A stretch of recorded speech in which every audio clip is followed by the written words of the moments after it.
तो भारत का जो ड्रेनेज सिस्टम है, अपवा प्रणाली है, इसमें आज हम भारत का जो सबसे बड़ा ड्रेनेज सिस्टम है उसे हम गंगा ड्रेनेज सिस्टम या गंगा रिवर सिस्टम के नाम से जानते हैं। तो गंगा रिवर सिस्टम या गंगा नदी प्रणाली जो भारत में सबसे बड़े भूभाग में बहती है, इसका जो कैचमेंट एरिया वो सबसे बड़ा है और इसमें जो पॉपुलेशन है या बाकी सारी चीज़ें हैं वो सबसे बड़े स्केल में है। अगर हम गंगा नदी की कुछ विशेषताओं पे जाएंगे तो इसको हम किस तरह से देखेंगे कि लगभग जो देश का पूरा क्षेत्रफल है उसके 1/4 एरिया में अकेले गंगा रिवर का जो है फैलाव है। तो 1/4 एरिया जो भारत का है उसमें जो है गंगा नदी लगभग इतने पूरे एरिया में फैली हुई है या फिर उसकी ट्रिब्यूटरीज वगैरह। और इसके साथ में ये भारत का सबसे उपजाऊ मैदान बनाती है जिसको हम ग्रेट प्लेन्स ऑफ इंडिया के नाम से जानते हैं, जो भारत का बीच वाला है। और ये पूरा का पूरा हिस्सा फूड ग्रेनरी है, यानी अन्न भंडार है ये। तो जैसे हम भारत में बात करते हैं कि जो सबसे ज़्यादा जो फूड ग्रेन प्रोडक्शन होता है वो ग्रेट प्लेन्स में होता है। और ग्रेट प्लेन में जो मुख्य रूप से जो राज्य हैं उसमें उत्तर प्रदेश है, बिहार है, वेस्ट बंगाल है। और इस पूरे एरिया में जो नदी फैली हुई है या जो उसका कैचमेंट एरिया है वो पूरा गंगा नदी का है। तो इसको हम फूड ग्रेनरी यानी अन्न भंडार के नाम से भी जानते हैं। उसके अलावा ये जो गंगा का जो हिस्सा है ये सबसे ज़्यादा पॉपुलेटेड एरिया है। और जैसे हम देखते हैं कि भारत की जो पॉपुलेशन है उसमें बड़े राज्यों में से उत्तर प्रदेश इसी में आता है, बिहार इसी में आता है, वेस्ट बंगाल इसी में आता है। तो ये सबसे ज़्यादा पॉपुलेटेड एरिया भी है। और गंगा और उसकी जो ट्रिब्यूटरीज हैं यानी सहायक नदियां हैं, ये पूरा का पूरा ये इलाका तैयार करते हैं। अगर हम इसमें ट्रिब्यूटरीज पे जाएंगे तो इसमें यमुना हो गई है, गोमती हो गई है, घाघरा हो गई है, गंडक, ये तो जो है गंगा नदी में जो है ऊपर की तरफ से, नॉर्थ की तरफ से जुड़ने वाली नदियां हैं। और साउथ की तरफ से जो ऊपर इसमें आगे जुड़ती हैं, चंबल, बेतवा, केन, सोन, ये सारी नदियां हैं। तो इनको हम जो है गंगा नदी तंत्र की कुछ विशेषताओं के रूप में देख सकते हैं कि गंगा नदी तंत्र में क्या क्या है। तो ये तो कुछ खास विशेषताएं हो गई है गंगा नदी के। उसके अलावा अगर हम इसके ओरिजिन पे, इसका कितनी हाइट से ये चीज़ें आती हैं, इसमें कहाँ से ओरिजिनेट होता है, शुरू में किस नाम से इसको हम जानते हैं, तो गंगा की अन्य विशेषताओं में क्या देखेंगे हम, इट ओरिजिनेट्स। तो जो गंगा नदी है वो उत्तराखंड में उत्तरकाशी जिले से निकलती है। और उत्तरकाशी में जिस जगह से निकलती है ये है गंगोत्री ग्लेशियर।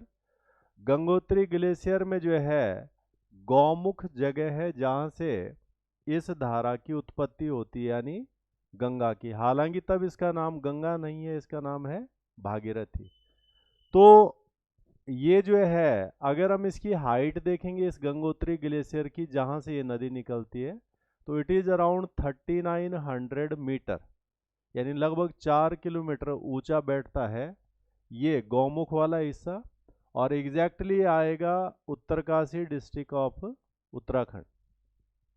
उसके अलावा जो है जब ये नदी उत्तरकाशी में निकलती है तो इसको हम भागीरथी के नाम से जानते हैं। और आगे आकर के जो है देवप्रयाग में अलकनंदा में मिलेगी, तब इसका नाम जो है गंगा हो जाएगा। उसके अलावा भागीरथी जब अलकनंदा के साथ में मिलती है देवप्रयाग में, तब उसे हम गंगा के नाम से जानते हैं। और इसके बाद जो है गंगा पहले तो पहाड़ों से निकलती है जिसमें उत्तरकाशी जिला हो गया, फिर उसके बाद जो है टेहरी जिला हो गया। उसके बाद जो है हरिद्वार में जैसे तीसरे जिले में पहुंचती है, तो तब जो है ये मैदान में एंट्री कर जाती है। तो यहाँ से जो है गंगा नदी का मैदान शुरू हो जाता है। और ये लास्ट पॉइंट तक यानी बांग्लादेश में प्रवेश करने से पहले पूरा का पूरा प्लेन से होके बहेगी। इसी प्लेन को हम ग्रेट प्लेन्स ऑफ इंडिया के नाम से भी जानते हैं, और यही ग्रेट प्लेन जो है सबसे ज़्यादा फर्टाइल लैंड है, सबसे ज़्यादा पॉपुलेटेड लैंड है, सबसे ज़्यादा इंडस्ट्रीज और वगैरह सारी चीज़ें इस एरिया में हमें देखने को मिलेंगे। जब हम इस मैदान को बांटेंगे तो इस मैदान में जो है इसका जो डायरेक्शन है नदी का ये अलग अलग होता जाएगा, यानी कहीं पर इसका डायरेक्शन साउथ की तरफ है, कहीं पर साउथ ईस्ट की तरफ है। तो जब इस क्वेश्चन को ज़्यादा कॉम्प्लिकेट करेंगे तो वो पूछेगा कि जो है इनिशियली गंगा का जो पहला डायरेक्शन है वो किस दिशा में, फिर किस दिशा में, लास्ट में किस दिशा में, बांग्लादेश में जब एंट्री करती है तब क्या है। तो हरिद्वार से लेकर के इलाहाबाद तक इसमें पहला डायरेक्शन मिलेगा साउथ की तरफ, दक्षिण की तरफ जो है इसका डायरेक्शन रहेगा। फिर इसके बाद जो है इसका साउथ ईस्ट की तरफ डायरेक्शन आ जाता है। ये इनिशियली डायरेक्शन है हरिद्वार से लेके इलाहाबाद तक गंगा नदी का। इसके बाद अगर हम इलाहाबाद से देखें और फरक्का जो एक डैम है वेस्ट बंगाल में, तो इलाहाबाद से लेके फरक्का तक इसका डायरेक्शन रहता है ईस्ट, पूरब की तरफ चलती है नदी। और फिर जब हम फरक्का से आगे बढ़ेंगे और बांग्लादेश तक, तो तब इसका डायरेक्शन फिर चेंज हो जाएगा साउथ ईस्ट। तो ये इस नदी की दिशाएं हैं जो बदलती रहती हैं। तो ये भी गंगा नदी की कुछ और विशेषताएं हो जाएंगी, ये पॉइंट्स के रूप में हमारे पास रहेंगे कि गंगा कहाँ से निकलती है, तब उसका नाम क्या है, गंगा कहाँ से होती है, हाइट क्या है उस पॉइंट की, साथ में जो है कौन कौन से जिले से होके आगे बढ़ रही है। और जब ये मैदान में एंट्री करती है तो मैदान में जो है हरिद्वार से लेकर के बांग्लादेश में प्रवेश करने से पहले पॉइंट तक इसके डायरेक्शन में अगर चेंज होता है तो कहाँ पर होता है, तो वो पॉइंट्स भी हमारे पास इसके अंदर पूछे जा सकते हैं। तो ये गंगा की कुछ और विशेषताएं हो गए। जब आप मैप के साथ में देखेंगे गंगा नदी को कि कहाँ कहाँ से निकल रही है, तो ये आप देख रहे हैं मूल रूप से ये यहाँ से ये गंगा नदी है, ये उत्तराखंड है। यहाँ पे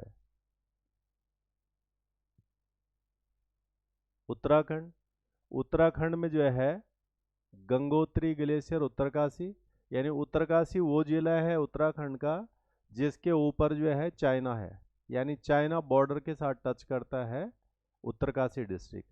तो वहाँ से निकलती है ये, और इसके बाद ये जो है आगे बढ़ रही है। अब इसमें जो है कई सारी नदियाँ जुड़ती जाएंगी। ये रामगंगा है, रामगंगा भी उत्तराखंड से निकलती है। फिर ये नीचे आ जाएगा, ये यहाँ पे प्रयागराज हो गया, जहाँ पे प्रयागराज बनता है, यानी जिसको आज हम इलाहाबाद, पहले इलाहाबाद बोलते थे, आज प्रयागराज बोलते हैं। और प्रयागराज में आजकल क्या विशेष चल रहा है, कुंभ फेयर।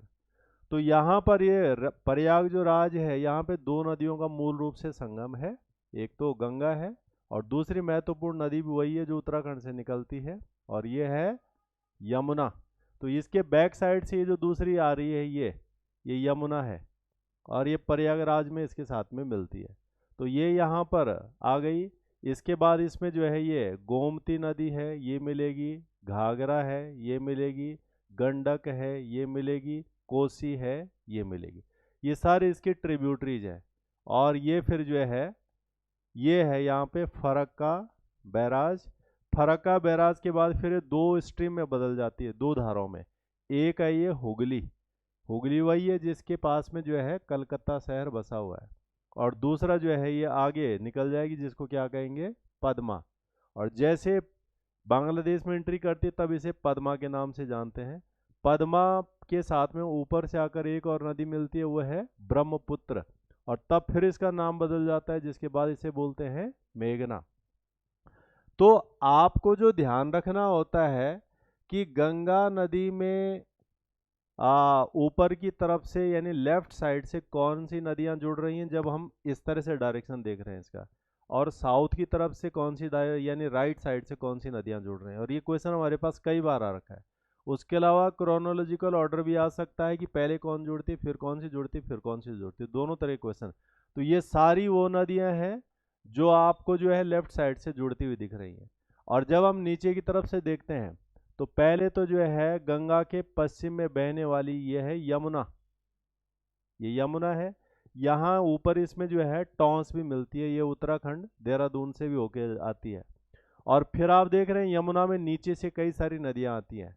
इसमें ये बानस नदी हो गई, फिर इसके बाद ये चंबल, चंबल के साथ बानस मिल जाती है, फिर ये यमुना में मिल जाएगी। यहाँ पर ये काली सिंध है, ये है प्रभावती, इधर से ये सिंध नदी, बेतवा, ये दसन, केन, सोन, रिहन, कोल, दामोदर, ये यहाँ आगे जाके इसमें मिलेगी इस तरह। तो ये इसके राइट साइड से जुड़ने वाली नदियाँ हैं, ये इसके लेफ्ट साइड से जुड़ने वाली नदियाँ हैं।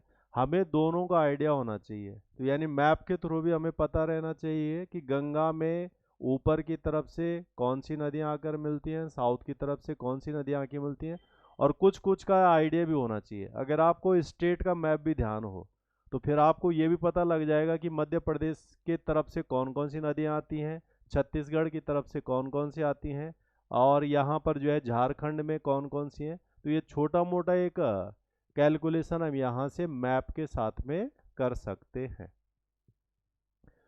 और इसको जो है इस पर कई बार ये भी आता है कि गंगा नदी के आसपास में कौन कौन से शहर बसे हुए हैं भारत के, सिटी, तो वो भी। तो शुरुआत में इसमें आप देखते हैं सबसे पहला जो शहर है मुख्य रूप से गंगा नदी में वो है ऋषिकेश, जहाँ से जो है एक लगभग मैदान स्टार्ट हो जाता है।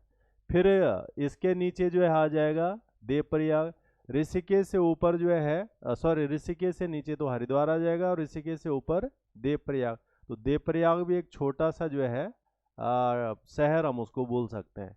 तो देवप्रयाग, ऋषिकेश, हरिद्वार, इसके बाद इधर आप देख रहे हैं कानपुर, कानपुर के बाद इधर इलाहाबाद, इलाहाबाद के बाद वाराणसी, वाराणसी के बाद पटना, पटना के बाद कलकत्ता। ये गंगा नदी के इर्द गिर्द बसे हुए हैं महत्वपूर्ण शहर हैं। तो इसका भी एक हल्का हल्का सा आइडिया हमें रहना चाहिए। बाकी जो है इसके साथ में कौन कौन सी नदियाँ, ये आपने मैप के साथ में वैसे पढ़ लिया, बट अगर इसको अलग से भी देखना चाहें तो ये आप देख रहे हैं गंगा है, और एक इसको रामगंगा कन्नौज में मिलेगा, फिर गोमती, इसमें जो है लखनऊ शहर भी इसके अंदर आता है ये, फिर इसके बाद ऊपर से घाघरा, गंडक, कोसी, महानंदा, ये सारी इसमें मिल रही हैं। और यहाँ आगे आप देख रहे हैं कि गंगा दो ब्रांच में टूट गई है, एक है हुगली और एक है पद्मा। इस हुगली में जो है एक और नदी आके मिलेगी और वह है दामोदर, ये दामोदर यहाँ से हो जाएगी। फिर यहाँ से बैक साइड से या वेस्ट से आ गई यमुना, यमुना जो है इलाहाबाद में मिल जाएगी, जिसको आज हम प्रयागराज बोलेंगे। फिर यहाँ से चंबल, सिंध, बेतवा, केन, सोन, ये सारे, ये पूरा गंगा रिवर। और जो ओरिजिनल शेप है गंगा का वो ये है कि आप देख रहे हैं कि ये रेंजेस के बीच में से जो है ये नदी बहती जा रही है। तो जैसे हम पीछे बात कर रहे थे कि जो गंगा नदी वो किस तरह की वैली बनाती है, वी शेप, और आप देख रहे हैं वी शेप वैली बन रही है इसमें, ये आप देखिए ये इस तरह की शेप बन रही है। तो ये वी शेप इसलिए बोला जाता है कि गंगा नदी क्या कहती है, जब जो है इन रेंजेस के बीच से बरसों से हजारों सालों से जो है बह रही है तो काटती रहती है उसे। जैसे हम देखते हैं कि नदियाँ अपने साथ बहुत सारा मलबा लाती हैं, तो मलबा कहाँ से लाती हैं, इन्हीं रेंजेस को काट के तो लाती हैं। वही मलबा जो है कंकड़ पत्थर के रूप में, रेत के रूप में, बजरी के रूप में, तमाम चीज़ों के रूप में जो है जो नदियों के साथ आता है, तो वो इन्हीं सारी चीज़ों को काट काट के जो है ला करके फिर जो है, और बाद में यही चीज़ फिर किस में बदल जाती हैं, जब ये समुद्र में पहुंचती हैं, समुद्र में लेयर पे लेयर, लेयर पे लेयर जो है चढ़ती जाती हैं, तो वही लेयरें एक समय के बाद एक रॉक के रूप में कन्वर्ट हो जाती हैं, जिसे हम क्या कहते हैं, सेडिमेंट्री रॉक, अवसादी चट्टान। और हिमालय स्वयं क्या है, एक सेडिमेंट्री रॉक ही है, अवसादी चट्टान ही है। तो गंगा की ये जो अलग अलग पॉइंट्स हैं, ये हमें ध्यान रखना है कि इसमें क्या क्या विशेषता है, क्या क्या चीज़ें इसके अंदर हैं।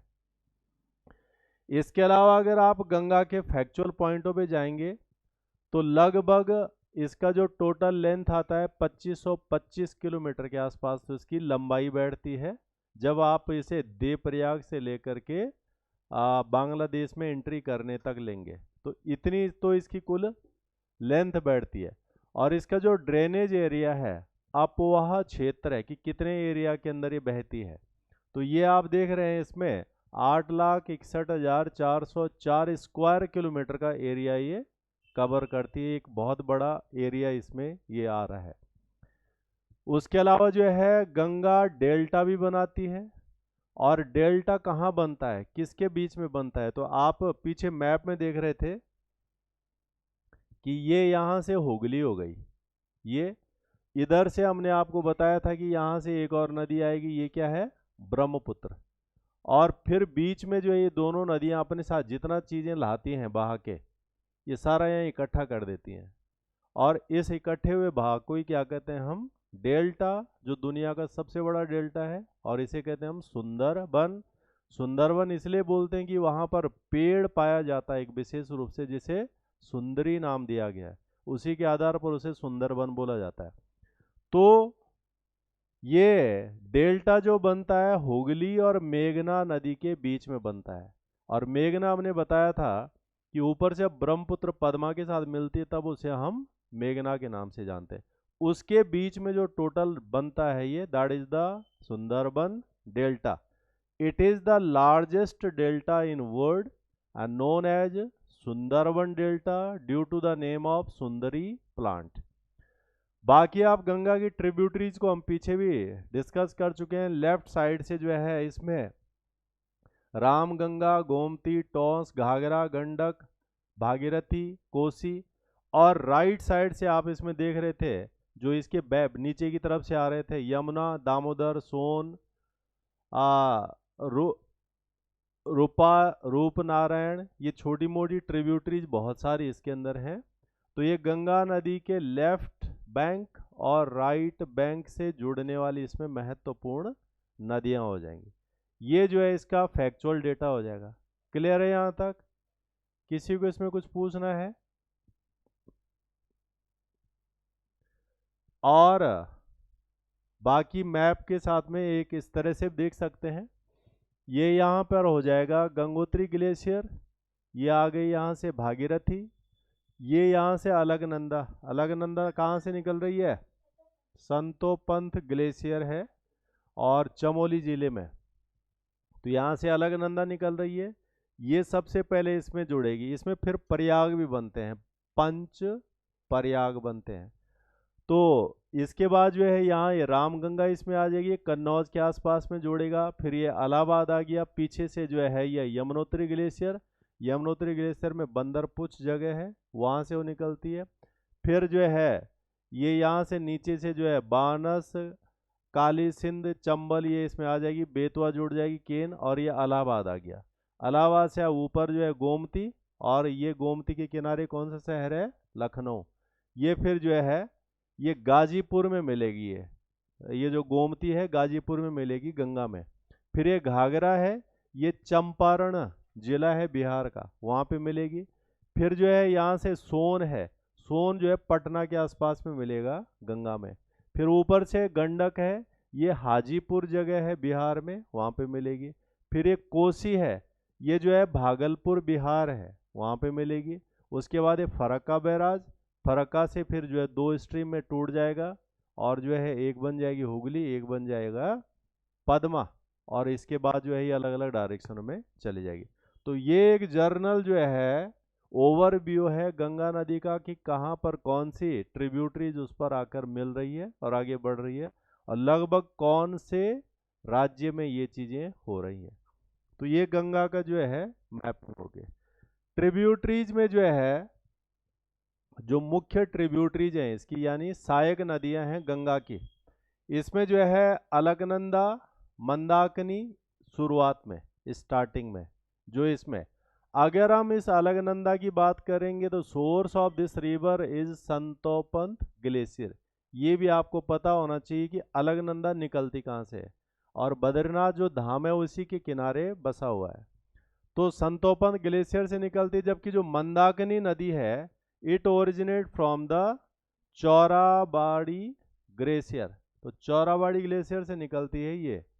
और source of Ganga is formed by the joining of streams above Badrinath. ये दोनों जो है बद्रीनाथ से ऊपर जो है कहीं मिलती हैं। इसके अलावा Alaknanda, this river forms with the streams of, इसमें जो है छोटी छोटी धाराएं मिलती हैं। इसमें कौन है? अलकनंदा, धौली और विष्णु गंगा। ये छोटी छोटी स्ट्रीम्स हैं जो इसके अंदर मिलती हैं और तब बनती है। तो गंगा की शुरुआत में प्रमुख सहायक नदी के रूप में हम अलकनंदा को मानेंगे। इसके बाद जो है ये यमुना रिवर आ गई है, जो गंगा की सबसे लंबी ट्रिब्यूटरीज है, यानी जो सबसे लंबी नदी है वो यमुना नदी है, गंगा के साथ में मिलती है। और इसको हम जो है वेस्टर्न मोस्ट रिवर भी बोल सकते हैं। सबसे पश्चिम दिशा से मिलती है ये गंगा के साथ में और लॉन्गेस्ट ट्रिब्यूटरीज है। इसका ओरिजिन कहाँ से होता है? तो ये जो निकलती है यमुनोत्री ग्लेशियर से निकलती है। यमुनोत्री ग्लेशियर में बंदरपुछ रेंज है, हिमालय का बंदरपुछ रेंज है, वहां से निकलती है। और यहाँ पर ये ढाल है, वेस्टर्न स्लोप है इसका, पश्चिमी ढाल, बंदरपुछ रेंज का पश्चिमी ढाल है, वहां से निकलती है यमुना नदी। और ये जो हाइट है इसमें, ये करीब करीब 6318 मीटर है। हमारे पास कई बार क्वेश्चन ये भी आता है कि जो है कौन सी नदी कितनी एल्टीट्यूड से निकलती है, कि गंगा भागीरथी सबसे ज़्यादा ऊंचाई से निकलती है, या फिर जो है अलकनंदा सबसे ज़्यादा ऊंचाई से निकलती है, या फिर जो है कोई और नदी। तो इसका जो है भी हमें एक आंकलन रखना है कि कौन सी नदी कितनी हाइट से निकलती है। उसके अलावा जो है ये जो यमुना नदी है, इसकी भी खुद की अपनी ट्रिब्यूटरीज है, यानी इसकी खुद भी अपनी जो है छोटी छोटी जो है ट्रिब्यूटरीज है। इसमें जो है राइट साइड से इसमें जो मिलेंगे चंबल, सिंध, बेतवा, केन, जो आपने पीछे मैप में देखी थी, ये इसकी दाहिनी साइड से मिलने वाली नदियां हैं।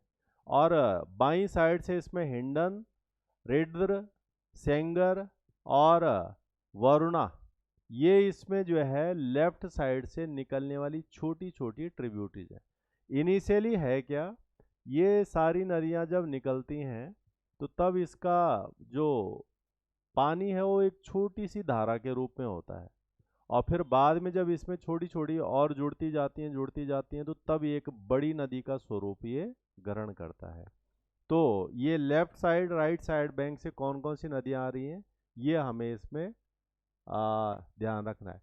इसके साथ में हम कह रहे थे कि ये पंच प्रयाग भी है। तो इसमें खासकर हमें ये पूछा जाता है कि क्रोनोलॉजिकल ऑर्डर क्या है इनका, यानी सबसे पहले कौन सा प्रयाग बनता है, सबसे लास्ट में कौन सा प्रयाग, और जहाँ पर ये बनते हैं वहाँ पर दो नदियों का संगम होता है।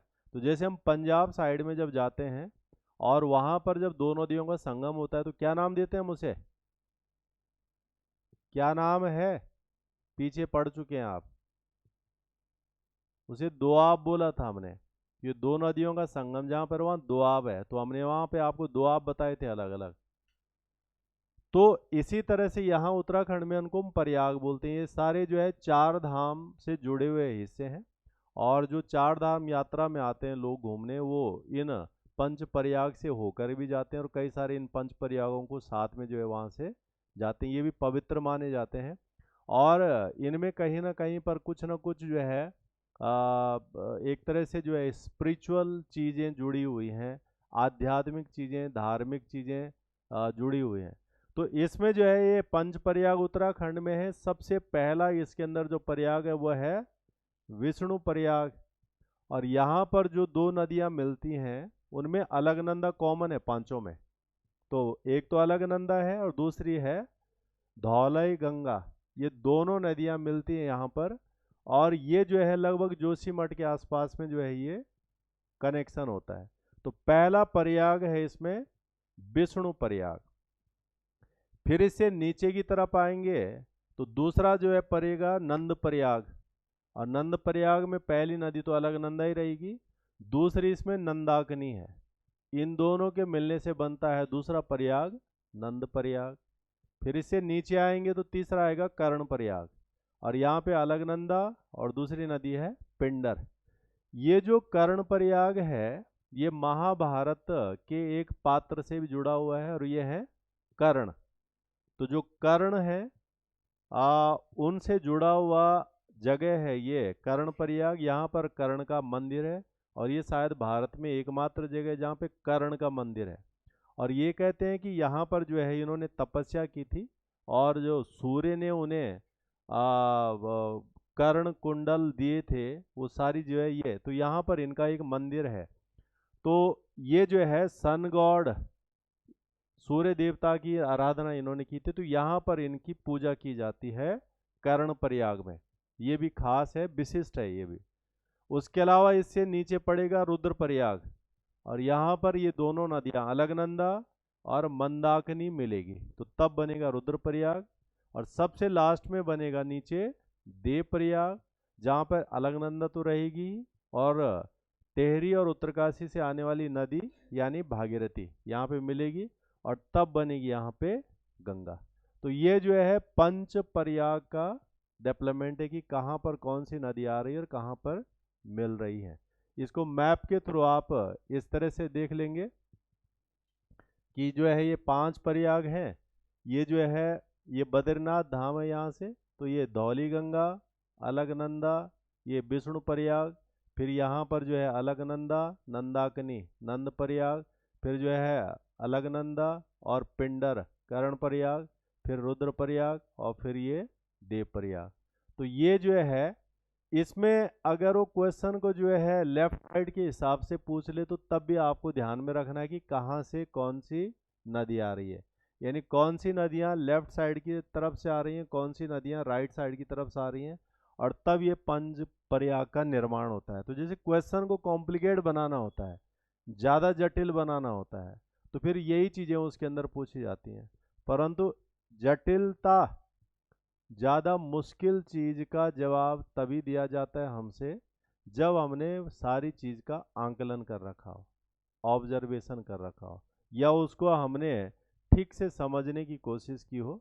और ये जो सारी चीज़ें आप देख रहे हैं, इन सारी चीज़ों में आपको निश्चित रूप से इसमें फैक्ट है और ऑब्जर्वेशन है, और ये दोनों चीज़ें बिना रेगुलर प्रयास के संभव नहीं है। यानी अगर हम ये सोच रहे हैं कि हम एक बार में इसे पकड़ लेंगे तो संभव नहीं हो सकता है। इसके लिए बहुत ज़्यादा प्रयास चाहिए होता है, और प्रयास के साथ में जब हम इसे पढ़ रहे हैं, हम इसको देख रहे हैं, तो हम कितना एफर्ट्स लगा रहे हैं अपना।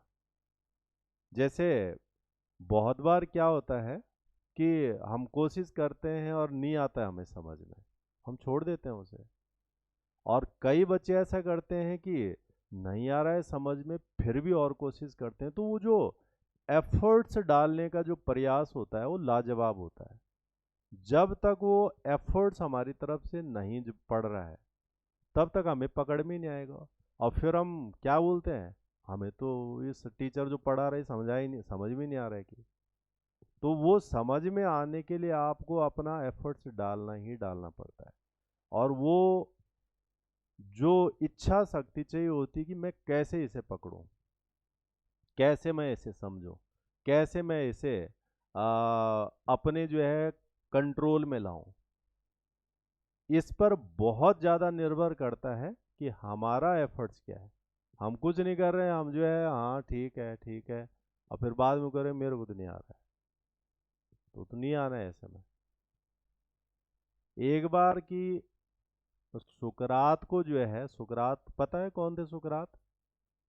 एक प्रसिद्ध दार्शनिक थे। कहाँ के? एथेंस, यूनान के। महान दार्शनिकों की श्रेणी में आते हैं सुकरात।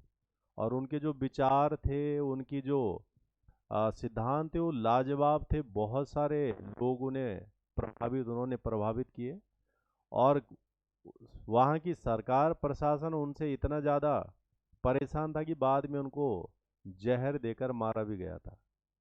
फिर भी उनके जो विचार हैं वो लाजवाब हैं। तो उनके बारे में एक प्रचलित चीज़ है कि किसी ने उनको पूछा था कि सफलता कैसे मिलती है, सफल कैसे होंगे।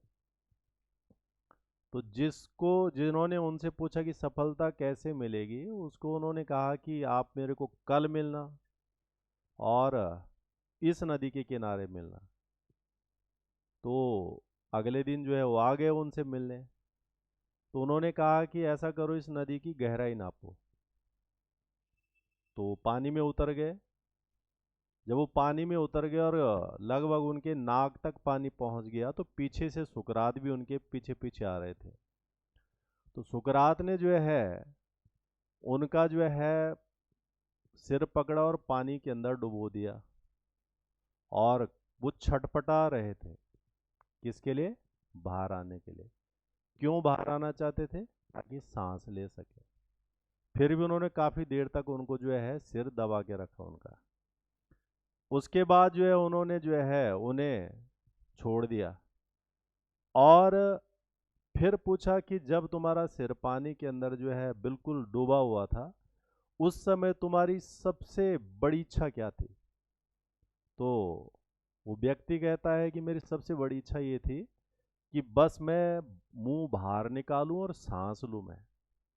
तो सांस लेने की छटपटाहट थी मेरे अंदर। तो सुकरात ने कहा कि यही जो छटपटाहट है, यही तुम्हारे प्रश्न का उत्तर है।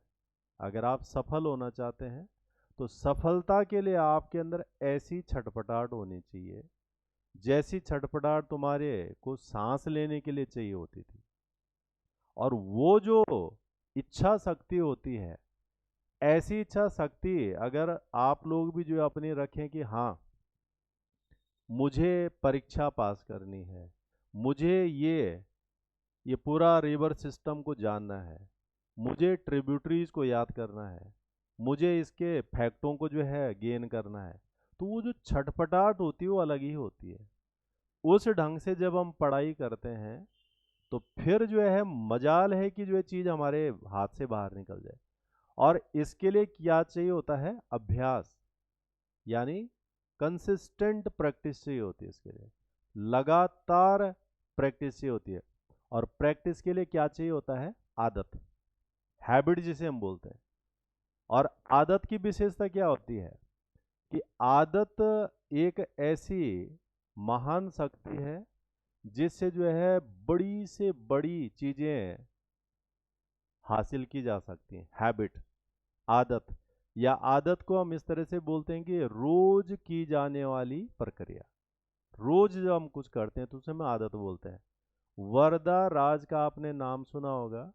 ये महान व्याकरणविद थे, महान व्याकरणविद। और इन्होंने कई सारे ग्रंथ लिखे हैं। इनके बारे में जो है एक आदत पर ही एक बहुत दिलचस्प वाकया है कि जब ये वर्धा राज का मतलब हम आज से जो है हजारों साल पीछे की बात कर रहे हैं, जब व्याकरण का विकास हो रहा था।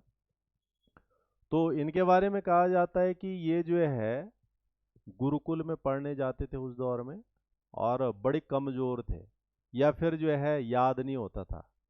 इस तरह की कई सारी कमियां इनके अंदर थी।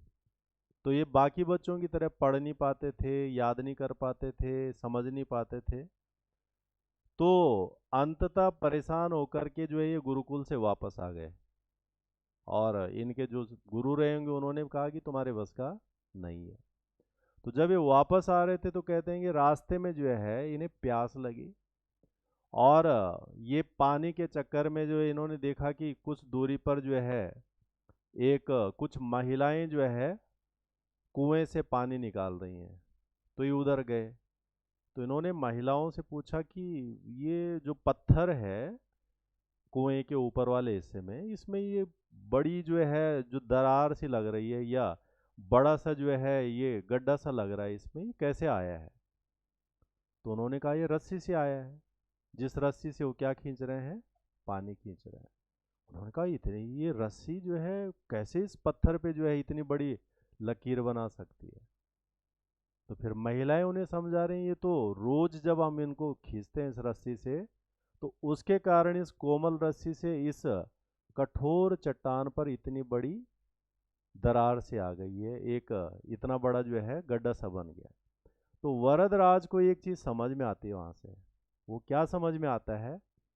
कि इतनी मुलायम रस्सी इतनी कठोर चट्टान पर लगातार चलने से उसमें इतनी बड़ी जो है एक गड्ढा तैयार कर सकता है, तो पढ़ाई तो बहुत मुश्किल नहीं है।